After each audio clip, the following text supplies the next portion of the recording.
Estamos iniciando a gravação de uma aula introdutória à aula de concreto protendido 3, que é introdutória ao cálculo de lajes protendidas, né?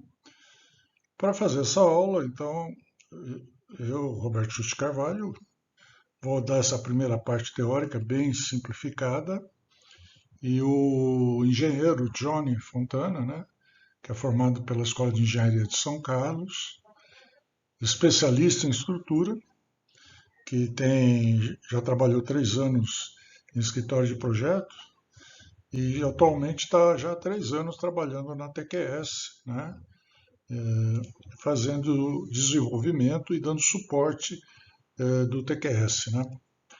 O objetivo do Johnny sempre tem sido ajudar os usuários com alguns cursos abordando as principais dúvidas. Ele oferece também consultoria e divulga conteúdo sobre TQS e engenharia. Ele tem um site que vocês podem depois consultar, esse que está aí abaixo, né? E que vale a pena. Vamos começar então, depois o Johnny vai fazer a segunda parte da aula, né? Em 1969, por volta de 69, o homem chegou na Lua, né? O primeiro homem que pisou a Lua foi o Neil Armstrong, né? E ele disse na época uma frase emblemática, que eu me lembrei quando estava preparando essa aula, né? Ou pensando nesse assunto. Quando ele pôs o primeiro pé na Lua, ele disse, e ficou gravado, obviamente, para a posteridade, é um pequeno passo para um homem, mas um salto gigantesco, né? Ou gigante, para toda a humanidade. Né? Ou seja, realmente, o fato de você pisar não significava nada, mas pisar na Lua, o primeiro homem, é uma coisa, né? Então agora vamos pensar no protendido.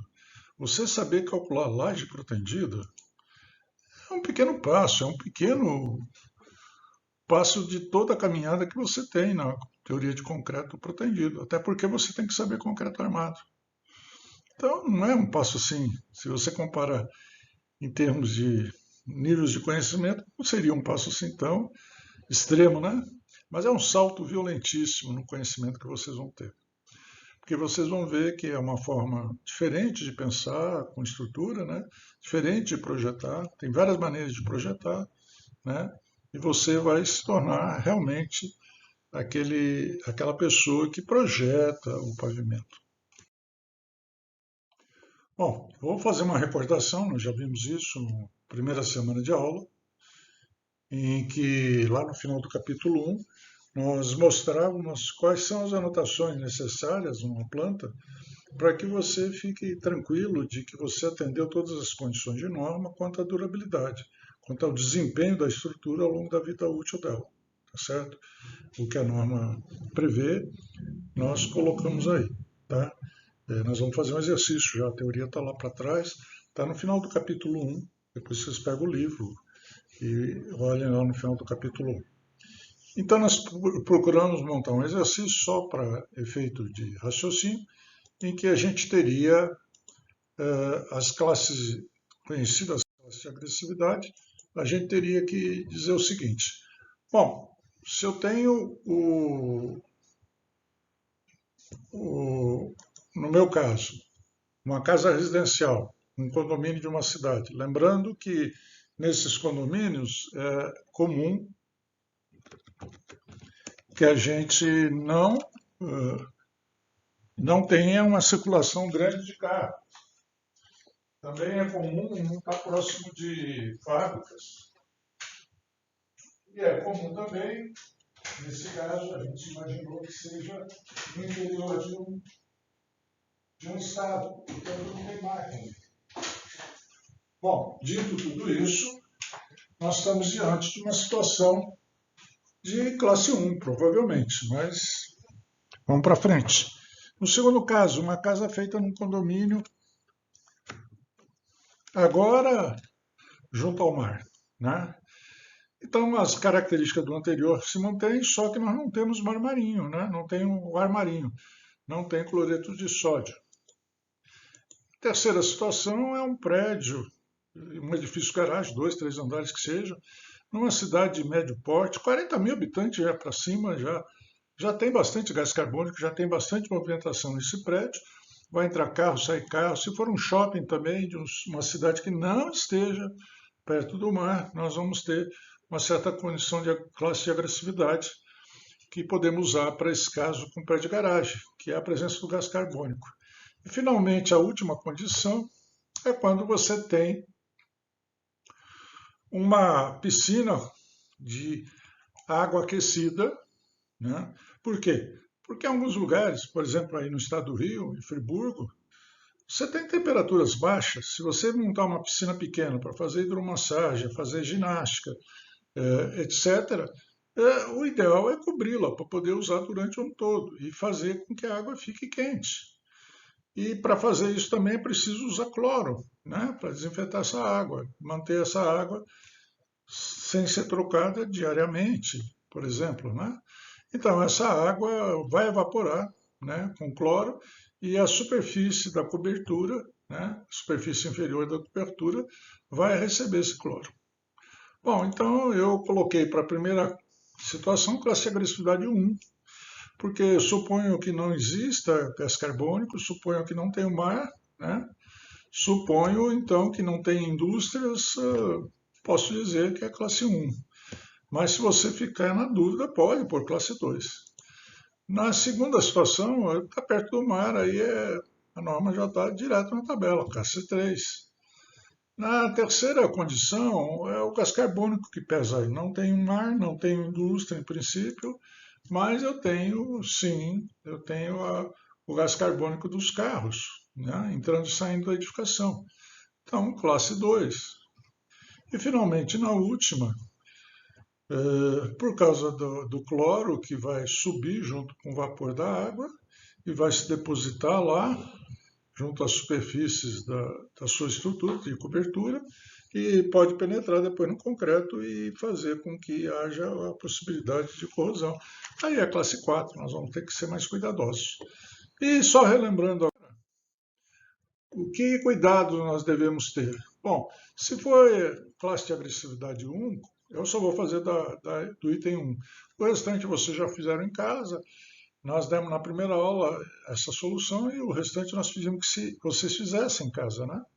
Acredito que todos tenham feito. Então, olha lá. Quando eu tenho uma estrutura na classe de agressividade 1, eu preciso usar um FCK maior ou igual a 20 MPa. E não usar um fator de aquecimento maior que 0,65. Por outro lado, se eu tiver um controle rigoroso de execução, né, a norma não especifica exatamente que é esse controle, isso aqui vai sair da próxima versão da norma, mas enfim, eu posso tirar meio centímetro de cobrimento. E estabeleço cobrimentos mínimos de 1,5 centímetro para laje, 2 centímetros para vigas e pilares, 2,5 para pilares em contato, para as fundações, desculpe, e 4,5 para pilares, 4 centímetros para pilares em contato com o solo. Lembrando que em todas as situações, nessa situação A, desculpe, eu especifiquei que seria uma obra residencial, então uma combinação para frequente, a gente vai tomar 0,4 da carga acidental. A gente vai levar em conta G1 mais G2 mais 40% da carga acidental. Isso a gente não precisa colocar no projeto, mas é bom a gente ter um arquivo separado do projeto que nós fizemos, especificando isso para você não ter que procurar lá onde que você colocou, se está certo, se não está. E aí a abertura máxima de fissura, que a gente também não coloca no projeto, para não chamar a atenção do cliente. Ele fala, ué, mas vai ter a fissura? Não pensei que fosse ter. Não é que vai ter. Se tiver, e ela estiver, nesse caso, abaixo de 0,4 milímetros, é tolerável, né? Então, isso você não explica antes de começar o projeto. Explica depois que a obra terminou, porque o cliente nunca vai imaginar que possa haver um fio de fissura. Essa fissura de 0,4 é, às vezes, até invisível a olho nu, né? Não são todas as pessoas que conseguem enxergar. Continuando. Vamos fazer a mesma coisa agora, pensando não mais no concreto armado, pensando em protendido, né? Agora, para pensar em protendido, eu vou também usar os mesmos, ah, as mesmas situações que eu pensei antes, só que eu vou pensar em dois tipos de proteção. Com a pós-tração, né? Na pós-tração, nós temos os cabos dentro das bainhas que eu puxo e depois ancoro e injeto massa, né? Nata de cimento, ou então a cordoalha engraxada, que vai ser o assunto principal da nossa continuação desse fim de semana de aula, né? Em que a cordoalha engraxada também está dentro de uma bainha. Então, em ambos os casos, nós temos uma proteção melhor do que o caso do protendido com pré-tração, em que eu faço peças pré-fabricadas, esticando a armadura, deixando-a em contato com o concreto, diretamente. Então, é óbvio que eu vou ter que ser mais rigoroso com as peças de pré-fabricação. Muito bem. E aí nós vamos ver em cada situação dessas o que nós vamos poder fazer, né?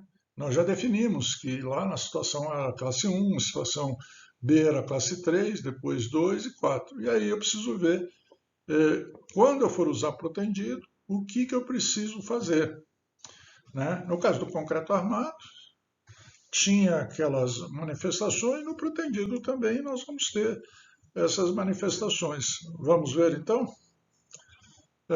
Eu vou parar um pouquinho aqui que nós precisamos agora fechar.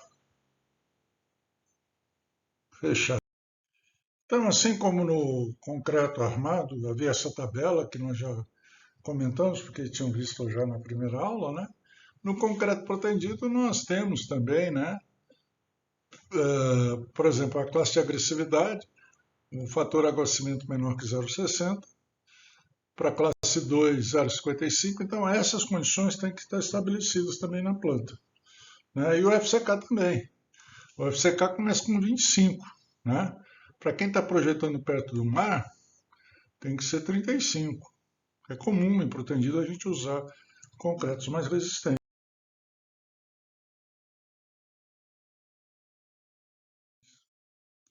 Bom, também em questão dos cobrimentos, né? Nós temos tabelas aqui de concreto armado. No protendido, nós vamos ter valores também diferentes, né? Que não são esses.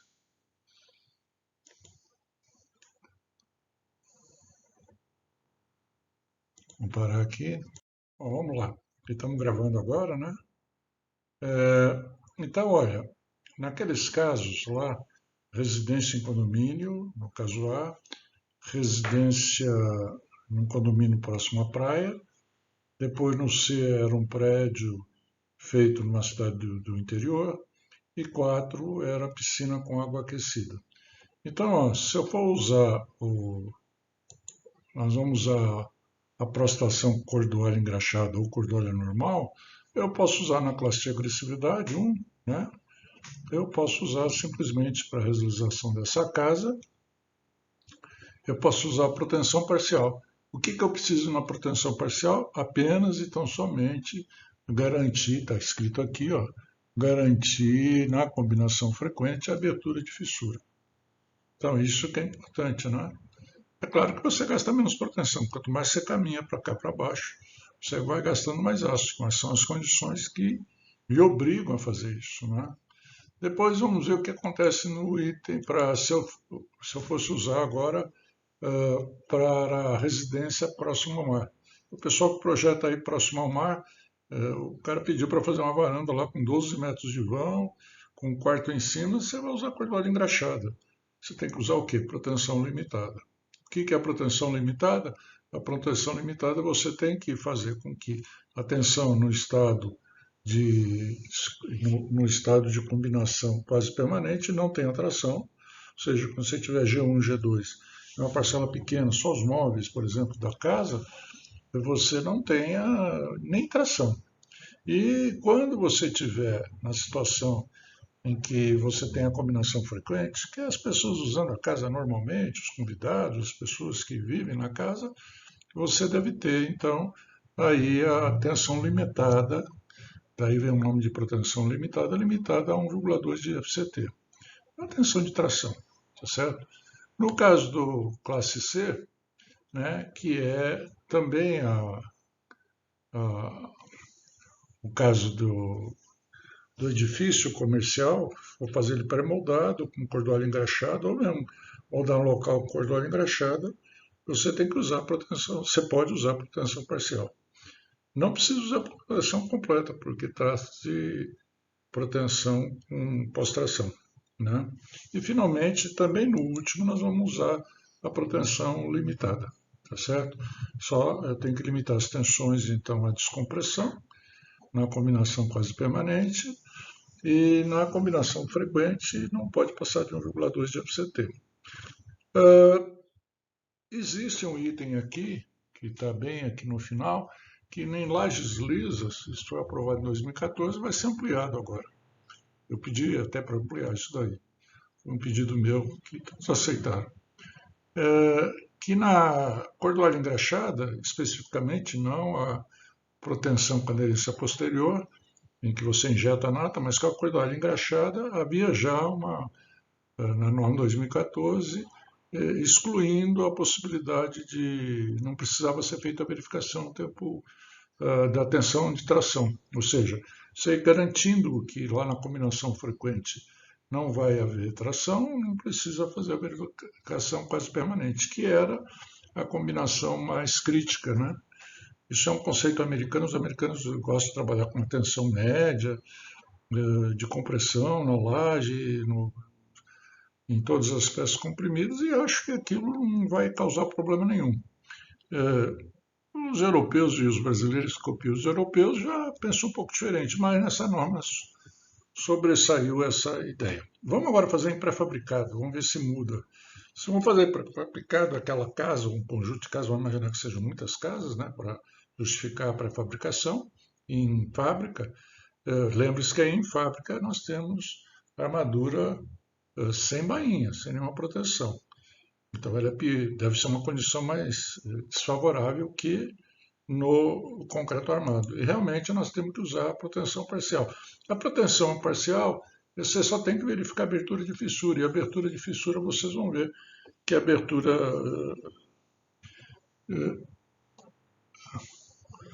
de fissura é aqueles valores que tinham lá na norma, dependendo da classe de agressividade. No caso B, que nós temos já uma casa próxima à praia, aí nós temos que usar proteção completa. Nós estaríamos aqui, ó, nesse quadradinho aqui, proteção completa, tá certo? No caso de garagem, nós estaríamos ainda numa proteção limitada. E, finalmente, no último caso, nós estaríamos na proteção completa também.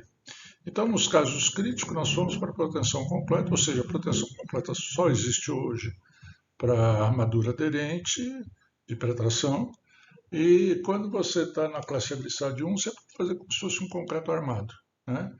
É claro que tem que atender às outras condições de concreto, FCK, fator água-cimento e também cobrimentos que são maiores. Mas você pode trabalhar como se fosse concreto armado, né? Em termos, você só tem que verificar a abertura de fissura. E no caso do restante, você trabalha nas peças, vamos dizer assim, que tem uma certa característica de ataque, como é o caso da garagem, você vai trabalhar com proteção limitada, vai fazer as verificações no tempo zero para não ter tração nenhuma, no tempo zero não, desculpe, na quase permanente não ter tração, e na combinação frequente você ficar com 1,2 de FCT. No caso, agora, os mais críticos, caminhando para os mais críticos, que é a casa próxima à praia, proteção completa, e o caso mais crítico de todos, que seria classe de agressividade 4, também você tem que usar proteção completa. Além de você estabelecer que na combinação frequente você não tenha, na combinação frequente não tem atração, e na combinação rara é que vai começar a abrir fissura. Então vai trabalhar no estágio 1, basicamente, né? Então a gente vai gastar mais aço, mas essa é a condição da norma atual. Não vai mudar para o próximo ano, porque eu participei das reuniões, não muda mais isso. Bom, em relação à cordoalha que é empregada para fazer essas lajes, né, que é mais empregada, Havia um tempo que ficou sem discussão se usaria cordões engraxado ou aderente. Há a possibilidade de ter, e o programa permite isso, o TQS, de usar cordões aderentes. Você usa uma bainha achatada e tem um espaço para depois você injetar nata, mas é um trabalho desgraçado, né? E não é, assim, só ponto de vista de custo, acaba sendo mais caro. Mas os europeus e o pessoal da Ásia, principalmente, que segue muito a Europa, preferem esse tipo de proteção do que a cordalha engraxada. A cordalha engraxada, é preciso entender que ela só está presa nas extremidades. Se romper o cabo, se você der um tiro para pendurar alguma coisa na laje, fazer um furo, romper o cabo, ela vai, o cabo vai estourar e as ancoragens vão cair, provavelmente. Né? Não aconteceria isso se aderente. Né? Então, a aderente tem essa vantagem em relação à cordoalha engraxada. A cordoalha engraxada, então você tem a cordoalha propriamente dita, que são 7 fios, um fio central e 6 periféricos. A gente sempre denomina o círculo circunscrito como diâmetro, ou seja, uma cordoalha de meia tem um círculo circunscrito que tangencia esses 6 periféricos aqui, e ele tem 12,5 milímetros. Isso quer dizer que para achar a área você precisa usar tabela ou precisa saber os diâmetros de cada círculo. São 6 círculos com o mesmo diâmetro e o sétimo que está no centro com um diâmetro um pouco diferenciado. Bom, isso em catálogo é melhor você ver sempre em catálogo do que ficar decorando esses números todos. Ele dá em torno de 1 centímetro quadrado, essa área para cordoalha de meia. Se fosse um ferro de meia polegada, daria 1,25 de área, né? Então, cuidado com isso. Bom, entre a cordoalha e a bainha, que é de PEAD, né, polietileno de alta densidade, você tem a graxa, que tem duas funções aí. Diminuir sobremaneira o atrito quando você puxa e proteger a cordoalha de corrosão. Né? Então está aí apresentado para vocês. Outra coisa importante é que normalmente a gente trabalha sempre com esses cabos no limite, diferentemente que em outros tipos de estrutura, o protendido a gente sempre diz que ele já está testado quando você der a proteção.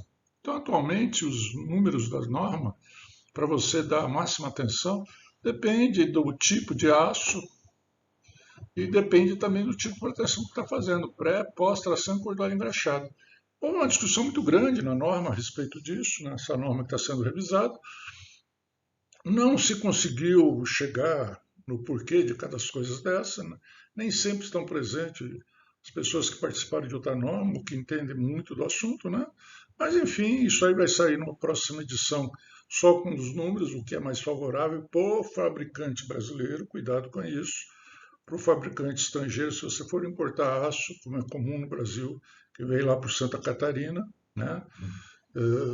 No porto lá de Navegantes, você tem que tomar cuidado, porque é outro aço, né? Então, aí talvez você aplique, ele vem todo testado, vem com os ensaios, com os valores de escoamento e o valor de resistência. Vamos lembrar que FPTK é a tensão última, né, do aço à tração, e PYK é a tensão de escoamento.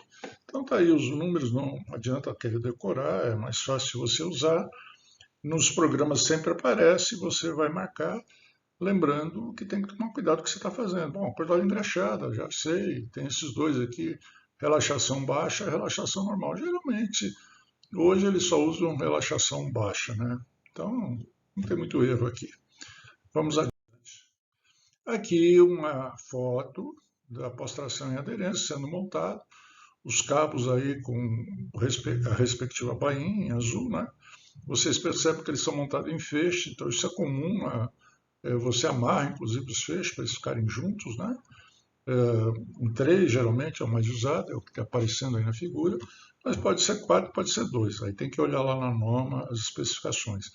Em 3, você quando chega no final, você tem que separá-los para que cada um pegue a sua ancoragem individual, diferentemente na postração com aderência, e principalmente a postração pesada, em que você faz cabos de grande valor de tensão, né, grande área, e, portanto, o valor da força é muito alto, a placa de ancoragem também é grande. Então, vocês estão vendo que eles estão separando e cada um vai para a sua ancoragem. No cálculo, quando a gente calcula, principalmente laje, às vezes é mais interessante usar essa sistemática, transformar o cabo de proteção, o efeito do cabo de proteção em um carregamento uniformemente distribuído com as forças externas.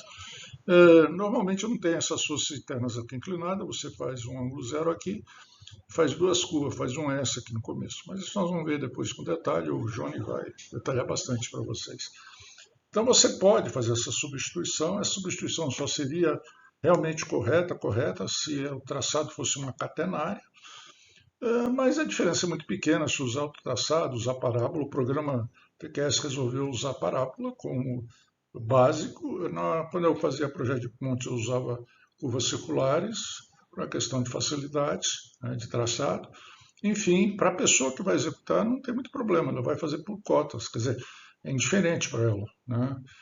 Se você colocar as cotas direitinho, se o teu projeto apresentar as cotas direitinho, a tendência deles é fazer certo, né? Bom, então você pode representar como se fosse um carregamento. É bom lembrar que isso daqui já dá a carga total final, né? Ou seja, quando eu resolvo com carregamento de proteção, eu já chego no momento final, que vocês vão ver que é um momento isostático de proteção mais o hiperestático. O isostático é que vocês trabalharam até agora, pegando a força e multiplicando pela estaticidade em cada seção.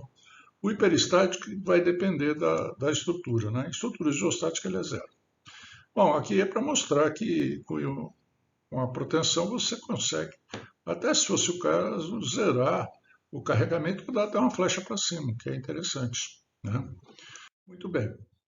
Aqui é a dedução da expressão, que está lá no capítulo 1 do livro de protendido e está no capítulo 1 do material de vocês também. Mesmo que eu disse que só vale exatamente para um certo tipo de curva, que é a curva da catenária, para outras curvas também dá muito próximo o valor, porque o ângulo de deflexão é muito pequeno. Então, quando a gente faz essa dedução e joga uma parábola de segundo grau, a gente sabe que a tangente desse ângulo é 2 vezes a excentricidade, aqui do meio, dividido por esse comprimento. Fazendo essa expressão, a gente chega à conclusão e igualando, né, a força de proteção a um carregamento, você supõe um carregamento igual às forças de compressão, você chega nessa expressão, lembrando que essa expressão só é possível se eu disser que isso daqui ao quadrado tende a zero perto daquilo. Então, fazendo essa simplificação, nós chegamos na expressão final, que é ali, desculpe, aquela que passou, ele não volta, né? Esse é um problema dele, ele não volta. Mas é a expressão anterior que dá PL ao quadrado sobre 8. Aqui, para relembrar novamente, né? Relembrar já é novamente, mas se você traçasse o cabo no ar, ele teria aquela tensão uniforme constante. Como tem um atrito, ele vai perder a tensão. Se puxando os dois lados, por exemplo, perde a tensão simetricamente. Quando você ancora, perde mais uma tensão aqui. Então, pensando em puxar dos dois lados, né? E quando você crava a ancoragem, na verdade, isso acontece com maior intensidade quando você crava o segundo cabo e o primeiro já está lá ancorado.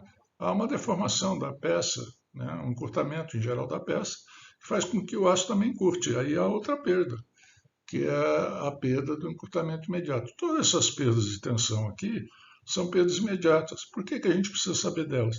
Porque na hora que você dá proteção na peça e quer verificar se ela não vai estourar só com peso próprio, que estará presente no momento, você vai usar esse tipo de perda aqui. Então o programa vocês vão ver que vai separar.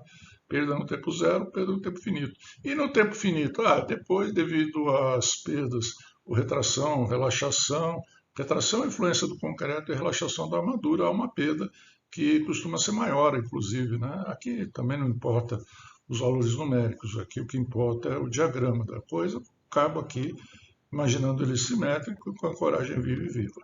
Ok? Então, essas coisas foram dadas para vocês na primeira aula, lá no livro, estão no capítulo 4 e 5. No material de vocês está tudo junto. Okay? Muito bem. Só para lembrar, né, eu acabei tirando isso das aulas. Eu, quando dou aula, já não mostro mais isso, né? Antigamente eu dava um curso excepcional de concreto protendido, mas cada vez mais o tempo foi diminuindo. Então, se você pegar uma laje, aqui é uma laje, por incrível que pareça, o desenho eu representei em dois trechos. O primeiro trecho ele começa o cabo como reto, faz um S, desce, faz essa concavidade, aqui é uma parábola, outra parábola, vai aqui, faz outro S, e aqui nós temos dois trechos, né? Também uma parábola aqui tangenciando a horizontal. Então ele procura o ponto aqui que tem tração e aqui o ponto que tem tração. Isso, obviamente, no programa a gente vai ajustar. Normalmente você dá a intensidade máxima aqui e aqui, em geral, não é preciso dar intensidade tão grande. Você pode mexer na intensidade para ajustar o seu cabo e dar um melhor efeito. Vou imaginar que nós fizemos a mesma coisa na continuação da nossa laje aqui, né? Então aqui aparece uma bandeirinha, está pequenininho, mas dá para saber que é uma bandeirinha. Se eu fizer a tabela, usar a perda por atrito, igual que vocês aprenderam lá, isso com a cordolha engraxada, vocês vão ver as tensões e com as tensões a gente pode calcular a curva rebatida, né? Tem que dar uma área igual a ΔL vezes Z. ΔL é quanto a ancoragem afunda, normalmente ela afunda 6 milímetros, 0,6 centímetros. Todas as ancoragens praticamente são isso, então esse valor, mas você precisa ao comprar saber do fabricante se ele te garante que vai acontecer isso. Geralmente eles garantem, eles têm certificação, eles fazem ensaios de quando em quando para verificar o quanto que há de encurtamento. Então, ao fazer essas contas, a gente perceberia que só puxando de um lado e deixando a ancoragem morta do outro, no caso da cordolha engraxada, nós teríamos uma perda imensa aqui no começo, que vai diminuindo, mas ela atinge até o final do cabo. Isso para cabos de 20 metros. E agora o Johnny vai falar, e eu sei que ele vai entrar e vai falar, qual é o limite para que você use cabos com ancoragem viva e morta. A partir de um certo ponto, quando o cabo é muito comprido, aí vale a pena puxar dos dois lados. Mas aqui, nesse caso, se eu puxar de um lado e puxar do outro, a perda vai ser muito grande. Essa curva rosa aqui, para dar uma área duas vezes do que está dando, vai cair aqui, né? Vai diminuir. Então, eu tenho uma eficiência pior. Então, é comum usar os cabos com a situação de ancoragem viva e morta, de um lado do outro. Se quiser garantir na estrutura uma simetria de sócio, você pode fazer uma certa quantidade indo da esquerda para a direita, a quantidade em sentido contrário da direita para a esquerda. Isso dá trabalho, acho que nem fazem isso, mas está sugerido aí. Vamos adiante. Aqui é o cálculo, só para mostrar que chega até aqui. Gravando. Então, aqui nós vamos apresentar rapidamente uma operação de proteção de um cabo desse e a pré-blocagem, né? A proteção vai durar um minuto. Vamos ver se dá certo agora. Não deu. Acho que tem algum problema aqui. Vamos continuar gravando daqui. Nós temos aqui as cordoalhas, em azul as cordoalhas CP190, com a bainha alaranjada, o CP210. Ele não é 10% mais caro, mas resiste 10% a mais. Então hoje o pessoal tem dado preferência a usar o laranja. Mas tem que só tomar cuidado que o macaco ele está correlacionado à tensão do cabo, ele faz automaticamente. Então o pessoal que usa os dois tipos de cabo na obra, em geral usa dois macacos, um já, vamos dizer assim, preparado para fazer a proteção com o CP210 e o outro normal, né? O que faz com o CP210 em geral é pintar de laranja, o outro é normal. A gente faz para já estar preparado para o CP210. Lá atrás, vocês estão vendo a cordoalha nua. Aqui vocês estão vendo o macaco, ele tem dois pistões para equilibrar melhor, né? Dois pistões para equilibrar melhor, tira qualquer possibilidade de ângulo horizontal que formaria eventualmente. A bomba, que nesse caso parece ser elétrica, mas pode ser também a gasolina ou a diesel, né? E vocês têm aqui as mangueiras que levam o óleo sob pressão da nossa bomba para o macaco. Aqui um tipo de ancoragem, depois vocês vão ver que tem uma ancoragem diferente que essa. e aqui as cavilhas ou o elemento que realmente faz com que o cabo fique preso. O que vocês estão vendo aqui são peças normalmente feitas de plástico que complementam aquela região de ancoragem. Você tem que tirar uma parte da bainha do cabo, o cordão engraxado, tirar a graxa e colocar essa peça para depois pôr a bainha aqui. E esses elementos todos, eles complementam e permitem fazer um dispositivo tal que depois você possa fechar, tampar e colocar nesse vácuo que ficou aqui do plástico, ele é feito junto ao concreto, né, na forma. Você vai pôr o plástico, vai fechar e ele vai ficar, aquela extremidade também vai ficar com a proteção da graxa. Aqui vocês estão vendo o buraco de duas cordoalhas que já foram puxadas. Vocês estão vendo a marca dela. A marca delas é a distância da cordoalha até a face, que serve para a gente verificar se a proteção ocorreu corretamente. Existe um cálculo para isso, vocês aprenderam, vão aprender agora também, se não for o caso. Para a cordoalha engraxada, pode usar a lei de Hooke, que a variação é muito pequena, a lei de Hooke bate em cima. Né? Então, para você ver se não houve algum problema. Para cabos normais de pontes, aí eu vou falar depois, no final da noite de hoje. Aqui vocês já estão vendo um buraco com a cordoalha. Vocês estão vendo que ele fica lá para dentro para permitir que haja um cobrimento bom aqui na extremidade, né? Seja com argamassa, revestido com argamassa de cimento, ou seja, colocado o plástico aqui, está parecendo que tem um plástico, aí você pode pôr uma tampinha e injetar graxa. Agora, o corte da cordoalha, nesse caso, é feito com maçarico, né? Porque monocordoalha, supõe-se que a perda de tempo aí não vai afetar muito o aço, é muito rápida. Mas quando se faz com um conjunto de cordoalhas, cabo de ponte, viga de ponte, normalmente não se usa, é proibido usar fogo, é proibido usar serra-disco. O que se faz é usar um tipo de um tesourão, uma tesoura de aço especial que corta isso daqui. Existe também um equipamento chamado Pocket Shear, né? Shear é tesoura, corte, né? Ele é pequenininho, é portátil, é fácil de carregar.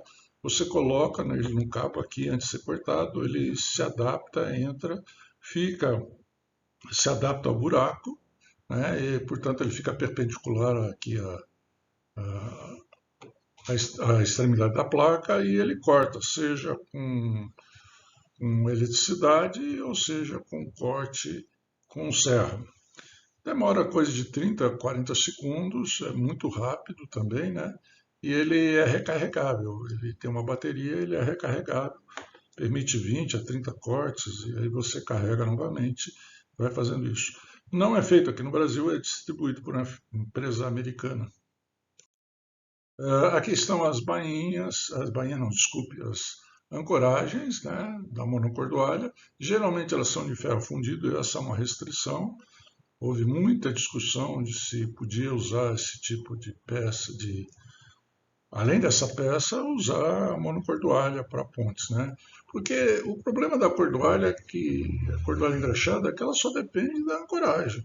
Se falhar, se você der um tiro na laje, num elemento de proteção para te pendurar alguma coisa, acertar um cabo, o cabo vai estourar, as cordoalhas vão sair voando.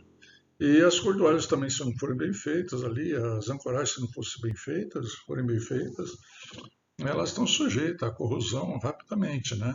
E como ela é de ferro fundido, há muita dúvida quanto à questão de durabilidade, mas a fadiga, né? Então eu já fiz projeto de pontes, mas hoje eu teria medo de fazer, não faria. Agora a norma de pontes pede para que você use uma porcentagem de armadura passiva. Isso já é comum nos projetos do Brasil, mas os projetos americanos o pessoal não usa, mas eles também não usam pontes de cordoalha engraxada. Aqui no Nordeste, devido à facilidade, aqui no Brasil o pessoal tem usado, eu usei também. Aqui, de novo, as cunhas, que são tripartidas, elas entram aqui, na hora que entram aqui, elas prendem. Na hora que você faz elas entrarem junto com a cordoalha, elas vão prendendo a cordoalha. Elas são só em duas partes, quando é cabo maior, ou quando o fio é maior, ou de aço maior, talvez seja em três, que geralmente a de três dá uma pega melhor. Mas a grande vantagem dela ter sido separada assim é que você, com o equipamento montado, você pode colocar, você vem e coloca uma de um lado, outra do outro. E tem aqui, às vezes, uma saliência, uma reentrância, melhor dizendo, que permite com o arame você acertar para ela ficar direitinho. E aí você faz a proteção normal, a ancoragem no caso. Os cabos chegando, olha lá, aqui vocês estão vendo o conjunto, né? Então eles estão mostrando aqui os tubos que eles colocaram, porque eles foram obrigados a tirar aqui a capa, lavar, tirar essa graxa, senão você não consegue puxar o cabo, né? Aí vem um cap aqui para que você não pode deixar o concreto ficar em contato com a cordoalha, porque senão vai impedir. Se você curte isso aqui, se você for puxar aqui, não vai protender o restante. Então é importante que esse cap seja bem colocado, né? Tanto o tubo como o cap, que é o fechamento, seja bem colocado. Depois vem a bainha e aí vem aqueles dispositivos de plástico, né? Para você poder fazer toda aquela saída e quando concretar em volta não ter problema algum e ainda permitir que, dependendo de como isso aqui é feito, você possa encapsular aqui cordoalha, graxa, para impedir que a ancoragem, pelo menos nesse ponto aqui, seja corroída. Vamos avançar. Bom, outra coisa importante, né, que faz parte do protendido, às vezes não dá tempo, isso sempre fica para o final, é a questão da fretagem, armadura de fretagem ou armadura contra fendilhamento, né? Então existe um cálculo simples de fazer, mas que você sabendo a força que você sempre usa a força máxima, sabendo a força que você aplica aqui, você tem um dispositivo aqui, tem uma armadura feita num sentido e no outro, geral, né? Tem que dar um aspecto tridimensional aí, né? Para evitar a tração transversal que vai favorecer a força. Você aplica uma força de compressão, lei de Hooke generalizada, sai uma tração um décimo menor, mas com uma compressão muito grande, a tração acaba sendo grande também, pode fendilhar o concreto. E aí, para evitar isso, tem que colocar uma armadura. Essa armadura geralmente é uma armadura padrão, o programa coloca, tá certo? Em caso de vigas, como existe possibilidade de diversos arranjos, talvez seja necessário calcular, dependendo dos arranjos, e principalmente vigas de ponte, que as forças são muito grandes, você precisa calcular a armadura para evitar que você, exatamente atrás da ancoragem, tenha concreto arrebentando ou atrás do conjunto, né? Ou seja, existe uma armadura local e uma, vamos dizer assim, uma global. Aqui no caso geralmente só existe a local. Outra coisa importante é a questão das ancoragens, né? Tem dimensões mínimas entre uma e outra e distância em relação à face, senão arrebenta, obviamente. E esse é um dos grandes problemas, porque como é ferro de ferro fundido para baratear, acaba ocupando uma área grande, relativamente grande, quando comparadas com de aço, que são feitas lá em pontes. Então fazer projeto de ponte com cordoalho engraxado é muito difícil. Tem uns truquezinhos, mas isso fica para uma outra aula, né? Então lembre-se que isso aqui tem que ser garantido, você tem que olhar isso aí, o programa te ajuda a fazer isso aqui, isso aí está lá dentro dele, especificado, você olha para ver se está certo, especifica. Ele vai fazer esse detalhamento para você, mas você tem que saber por que ele faz isso. Vamos falar agora do hiperestático de proteção. Quando você considera só a força de proteção vezes a excentricidade, que são os exercícios que nós andamos fazendo, você está considerando só o que a gente chama isostático de proteção. Mas, quando você aplica a proteção num sistema que é hiperestático, na maioria das vezes, em 90%, 99%, existe situação que não acontece. A gente pode até calcular uma situação para isso. Mas, dependendo da trajetória do cabo, você pode ter esforço. Vamos entender isso. Em primeiro lugar, se for uma viga com 3 apoios, com carga uniformemente distribuída, o diagrama de momentos vai dar um negativo e 2 positivos. Está bem desenhado aqui? Prometo que na próxima edição vou melhorar, né? Se eu estiver vivo até lá, né? Bom, o cabo tem a mesma trajetória que o diagrama de momento, né? Seria uma oração de Francisco, que eu leve cabo onde estiver o diagrama de momento. Mas o problema é que a gente tem envoltório, então que eu leve o cabo onde houver tração. Então você vem aqui para baixo, depois você vai lá para cima. Percebe que aqui ele está um pouquinho mais baixo, mas olha, uma coisa é certa também, o cabo não pode ficar com aquele bico que faz no diagrama de momento. Muito bem, o cabo com esse formato, ele costuma criar um carregamento, em princípio, para cima, né? Na verdade, não vai ser esse, porque nós não vamos deixar esse bico, então isso aqui vai ter uma pequena mudança aqui e vai ter uma mudança aqui, né? Por causa do S, para não ter essa força saindo inclinada. Na laje, fazer isso aqui saindo inclinado, a laje é fininha. Fazer isso aqui em ângulo é procurar erro, né? Inclusive, para colocar o macaco na posição correta é complicado, né? Na ponte, aí é outra história, né? Bom, se você pega uma estrutura hiperestática e submete a um esquema de deformação, porque a proteção nada mais é do que você dar um esquema de deformação, né? Você aplicar carregamentos que dão deformação. Então, ao fazê-lo, né, a estrutura pode falar, não, eu não vou me deformar assim. Ou seja, existe um pilar aqui, que foi concretado junto com a viga, que pode impedir que esse ponto levante. E a proteção, por si só, está pedindo para ele levantar. Vamos pensar que a proteção esteja sozinha, vamos fazer essa abstração de raciocínio.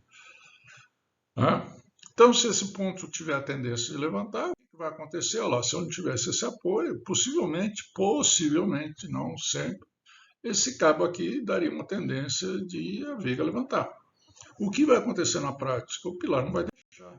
Então vai surgir uma força no pilar para baixo que vai impedir da viga se deformar, da viga ficar no ponto aqui zero, né? E com isso, obviamente, surgem mais duas forças lá para equilibrar essa daqui. E esses esforços se dão porque você está impedindo a deformação, por isso eles são chamados hiperestáticos, né? E tem que calcular aí conhecendo as deformações, não basta as equações simplesmente de equilíbrio, né? Então, esse aqui, como advém da proteção, chama hiperestático de proteção. Quando nós fizemos aquele desenho, né, mostrando que o cabo pode ser representado por carregamento, o carregamento já é, quando você resolve numa estrutura, ele já te dá o momento final, que é a soma do hiperestático, é a soma dos efeitos, não é a soma do valor do hiperestático com o valor do momento isostático. Isso só ocorre em viga. Em laje não vai acontecer. Esse é outro ponto que nós vamos destacar. Então, a parte de hiperestático, o Johnny vai falar, vai chegar uma hora no programa que ele vai falar, agora vamos calcular o hiperestático. Ou seja, o programa vai ter que calcular para você separar o que é isostático, o que é hiperestático, porque depois a norma vai falar, no estado limite último, não pode esquecer de levar em conta o hiperestático para tensão. E se a gente estiver fazendo o projeto por tensões, como nós vimos lá atrás, para atender as condições de serviço, ou por deformações, como muitos projetistas, o pessoal TQS gosta de fazer, que é uma boa saída, né, de projeto, você não está preocupado com a ruptura. E aí, quando for calcular a ruptura, você tem que levar em conta o hiperestático para tensão. E aí vocês vão ver que é mais complicado. Não é simplesmente pegar aquele momento final, fazendo com um carregamentozinho, e tirar do momento isostático. Se você fizer só isso, você pode até acertar um pouco, né? Mas não é correto, né? Isso só em viga. Então, para isso, eu pensei num pavimento com 9 pilares, né? E eu estava tendo uma aula no curso TQS, perguntei para o cara como que ele fazia. Ele falou, eu pego a soma, tiro, o programa deve fazer isso. Aí eu percebi que o programa não fazia isso. O programa fazia muito mais que isso. Porque o programa, quando você pede para ele calcular o hiperestático, ele demora um certo tempo. Para quem está acostumado com computação, percebe que ele tem uma dificuldade, principalmente quando a estrutura é grande. Ele vai calcular um hiperestático para cada pilar deles, ou talvez para n-1. Talvez um deles não precise.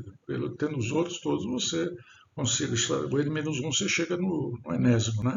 Mas, enfim, é um trabalho razoável, que na mão é quase que impossível, mas dá para se fazer no computador. Então, vamos pensar essa estrutura aqui. Vamos pensar que eu pus um cabo só aqui no meio, né? Ixi, já perdi lá. Eu tinha posto um cabo no meio, né? E aí, o que eu faço? Esse cabo no meio, eu, agora, eu vejo qual é o esforço. Vamos imaginar que eu consiga resolver. E o esforço que vai me dar, já considerando o hiperestático de proteção, vai ser isso aqui, ó. Vai ser um valor contrário. Agora, vocês acham que quando eu impedir o deslocamento aqui, O esforço só aconteceu aqui? Não, acontece em toda a laje. É claro que possivelmente aqui, a uma certa distância, o esforço é pequeno, né? Mas aconteceu lá. Bom, daí vem o raciocínio, né? E quando eu fizer na outra direção, aí eu fiquei pensando, quando eu fizer na outra direção, também aparece um esforço. E se vocês pensarem no outro slide, eu não posso voltar para trás porque estou gravando, né? Esse ponto aqui vai ter esforço desse cabo aqui e do outro cabo. Então ele depende dos dois cabos. Na verdade, ele depende de todos os cabos. Tá? Então vamos avançar e agora vamos ver o que vai fazer, como é que seria feito na mão esse cálculo. Se eu tivesse só um pilar, o que eu faria? Eu deixaria todos os cabos, poderia pôr todos os cabos, por exemplo, os dois cabos, vamos pensar nos dois cabos. Os dois cabos dando a proteção, vai levantar isso aqui. Mas eu não tenho isso na peça, eu tenho um pilar aqui. Aí eu afundo isso daqui para ver que de tal maneira que a deformação seja zero. Aí eu vou ter o hiperestático de proteção, mas veja, é o hiperestático de proteção devido a esse pilar. Então está aqui, ó. Quando eu faço isso, eu tenho isso em relação a esse pilar. Mas eu preciso fazer essa operação para todos os outros pilares, ou pelo menos para n-1. Então, quando eu fizer isso, vai aparecer isso em tudo quanto é lugar. E eles precisam ser combinados. É isso que o programa faz. E por isso que ele demora um certo tempo, não é muito, né? Para a gente não é muito, para ele também não é, porque ele faz muitas contas simultaneamente, né? Mas se pegar um programa, um computador velho para fazer isso daí, né? Ele vai demorar alguns minutos para fazer isso, né? Os computadores mais potentes você às vezes nem percebe. Para uma estrutura grande demora bastante. E você tem um certo momento, depois que você fez os cálculos, você tem que mandar calcular o peristático de proteção. E mais ainda, de toda a estrutura, né? Porque uma coisa, né?